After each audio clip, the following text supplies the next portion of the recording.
కూర్చో నాన్న.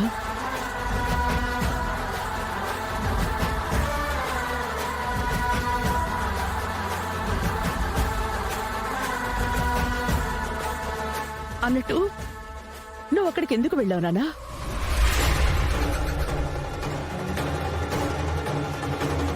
ఈవిడ మళ్ళీ మళ్ళీ అదే అడుగుతోంది. నేను ఫోన్ చేసి పిలిపించిన విషయం బయట పెట్టేస్తాడా ఏంటి?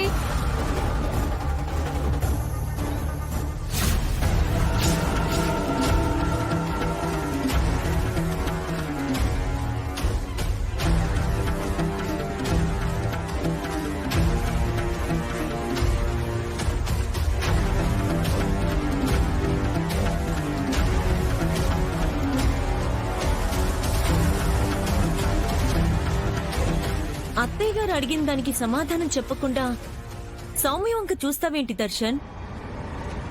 అది ఏం జరిగిందో ఏంటో నాకు సరిగ్గా గుర్తు రావటం లేదు.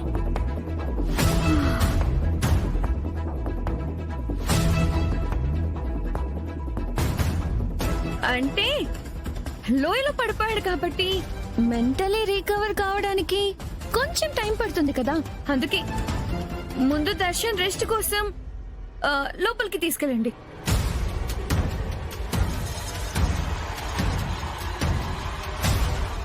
Yes yes you are right. Darshan rest తీసుకుందో గాని పద నాన్న. ఎలాగైతేనే దేవుని దయ వల్ల నువ్వు తిరిగి వచ్చేసా. దేవుడి దయతో పాటు నా బెస్ట్ ఫ్రెండ్ అవంతిక దయ కూడా ఉందత్తయ్య.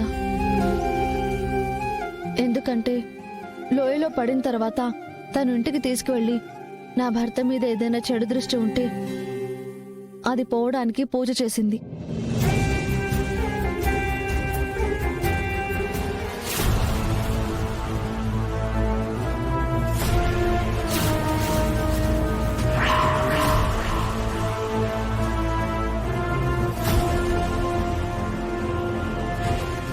మై గాడ్, తన చేతికి ఉండే బ్రాస్లెట్ లేదు కాబట్టి దర్శన్ నా మాట వినడన్నమాట. దర్శన్ లోపలికి వెళదాం పద.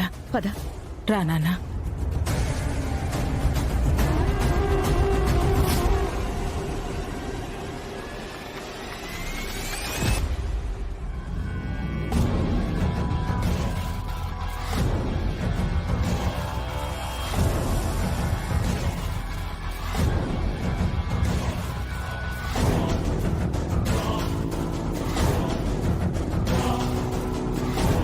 ఆయనకి యాక్సిడెంట్ జరగడానికి గల కారణం ఎవరో తెలుసా అక్క? ఎవరు? ఆ సౌమ్య అనన్యాలు.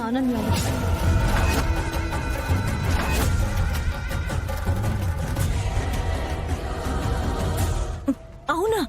ఆ సౌమ్య నా భర్త మీద కన్నేసింది. ఎవరో మంత్రగాన్ని పట్టుకుని వశీకరణ మంత్రాన్ని ప్రయోగించింది.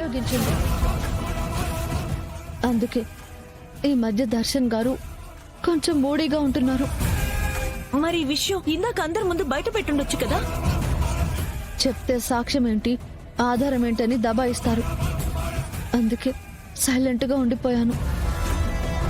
మరి ఈ విషయాలన్నీ నీకెలా తెలిసాయి? నా ఫ్రెండ్ చెప్పింది.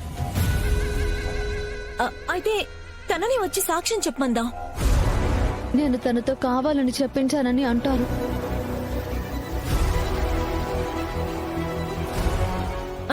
అత్తయ్యకి చెప్తే అత్తయ్య పోలీసులకు చెప్పి వాళ్ళ సంగతి తేలుస్తుంది. వద్దక్క, ఏం అవసరం లేదు. పోలీసులు ఇచ్చే 3rd డిగ్రీ వాళ్ళకి సరిపోదు. ముళ్ళుని ముళ్ళుతోనే తీయాలని అంటారు కదా, ఆ విధంగానే వాళ్ళు చేసిన విధంగానే వాళ్ళకి బుద్ధి చెప్దాం. ఇప్పుడేం చేద్దాం? నా దగ్గర ఒక ఐడియా ఉంది. రేపది వర్కౌట్ చేద్దాం. సరే శరణ్య, వాళ్ళకు బుద్ధి చెప్పడానికి నా నుంచి నీకే హెల్ప్ కావాలన్నా నేను సిద్ధం. మీ అమ్మ సారీ మీ పెద్దమ్మ బెల్ట్ ఇచ్చిందా? ఇచ్చింది. కాలు బాగవుతుంది, శ్రేయోభిలాషులు ఇచ్చారని చెప్పిందా? చెప్పింది. అయితే ఇప్పుడు నేను చెప్పింది జాగ్రత్తగా విను.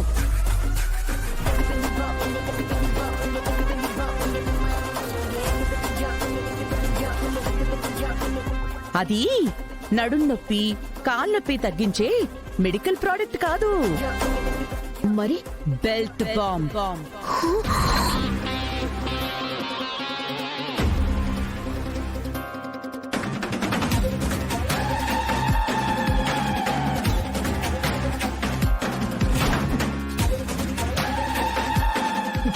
వాట్? ఎస్.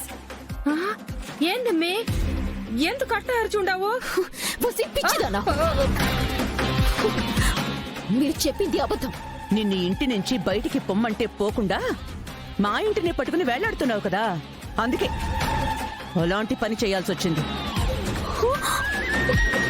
హ, మరి కాసేపట్లో నువ్వు చావబోతున్నావు.